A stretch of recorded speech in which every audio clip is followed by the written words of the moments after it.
Hey guys, what is going on? I hope you're all doing well and welcome to another tutorial video. And what I'm going to be explaining to you guys in this video is how you can use Skyrim Script Extender or Skse in Mod Organizer 2. So let's get right to the chase. Skyrim Script Extender is a common script extender which you can use for Skyrim and Skyrim Special Edition. For Special Edition, I think it's Skse 64. However, it might not be. I don't remember if they changed anything about it. They might just have one standalone or one global version for all versions.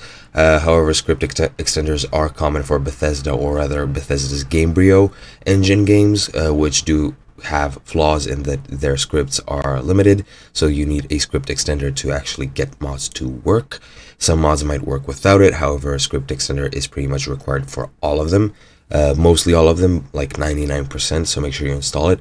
You do that by going to the site, downloading the version which you need, and actually dragging and dropping the files into your main game folder. Once you do, script extender should show up here by itself, as you can see, Skse.